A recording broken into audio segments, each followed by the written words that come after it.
The October wind came down from the stars.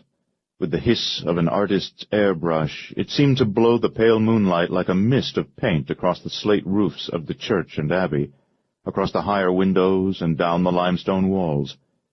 Where patches of lawn were bleached by recent cold, the dead grass resembled ice in the lunar chill.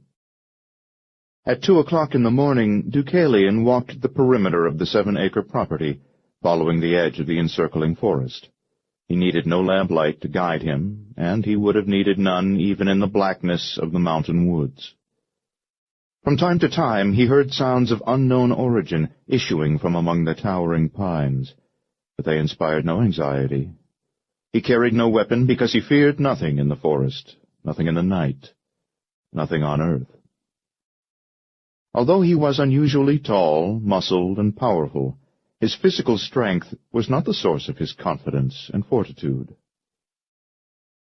He went downhill past St. Bartholomew's School, where orphans with physical and developmental disabilities flew in their sleep, while Benedictine nuns watched over them.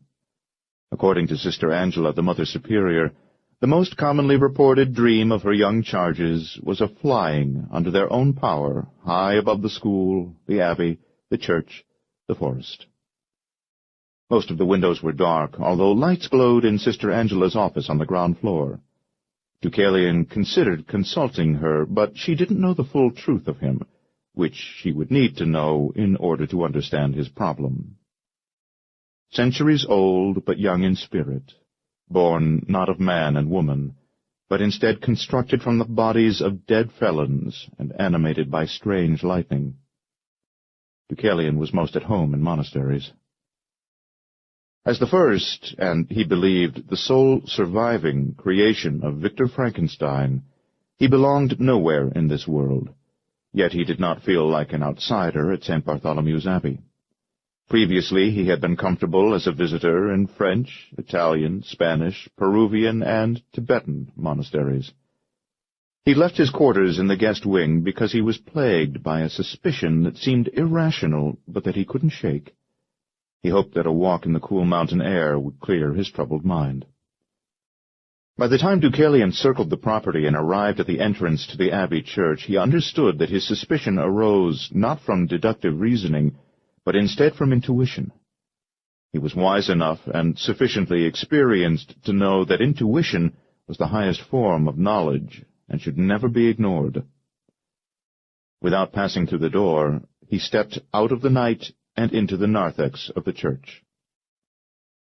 At the entrance to the nave, he dared to dip 2 fingers in the font, make the sign of the cross, and invoke the Father, the Son, and the Holy Spirit.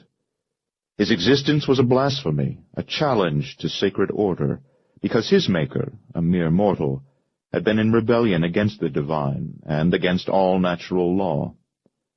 Yet Deucalion had reason to hope that he was not just a thing of meat and bone, that his ultimate fate might not be oblivion. Without walking the length of the center aisle, he went from the threshold of the nave to the distant sanctuary railing. The church lay mostly in shadows, brightened only by a sanctuary light focused on the crucifix towering over the altar and by votive candles flickering in crimson glass cups.